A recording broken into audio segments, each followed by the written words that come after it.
I need y'all to pay attention to a historical pattern that almost nobody's talking about. Because every major empire in history, right before things start falling apart, does the same thing. They become something. Not stronger, not freer, not more democratic. Meaner, more paranoid, more obsessed with controlling people, more obsessed with enemies inside their own borders. And almost every single time, the people who lose rights first are the minorities. Political descendants, religious minorities, the people easiest to scapegoat when the empire starts panicking.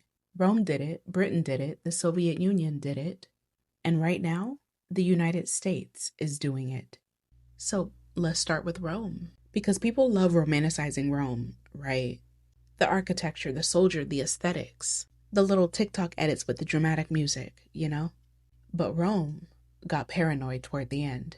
In the late 200s and early 300s, the empire became deeply paranoid about the internal enemies. One of the groups they targeted heavily? Christians. Emperor Diocletian launched what historians now call the Great Persecution. Churches destroyed, sacred texts burned, Christians stripped of legal protections, removed from government and military positions, imprisoned, tortured, and executed publicly.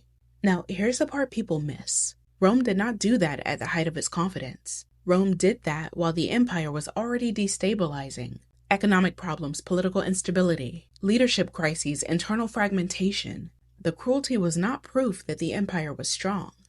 See, the cruelty was proof that the empire was scared. Rome fell less than 200 years later. Now we're going to jump forward. The British Empire controlled roughly a quarter of the planet at its peak.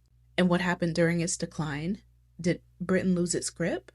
No, it squeezed harder. In India, British troops opened fire on unarmed Indian civilians, trapped in an enclosed area. Hundreds were killed. Then Kenya in the 1950s. The British built detention camps during the Mau Mau uprisings. People detained without trial. Torture, forced labor, beatings, executions. And Britain spent years trying to hide the records. That's another thing that empires do when they're panicking.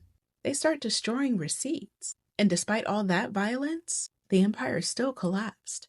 Because repression is not stability, y'all. It is a symptom that stability is already gone.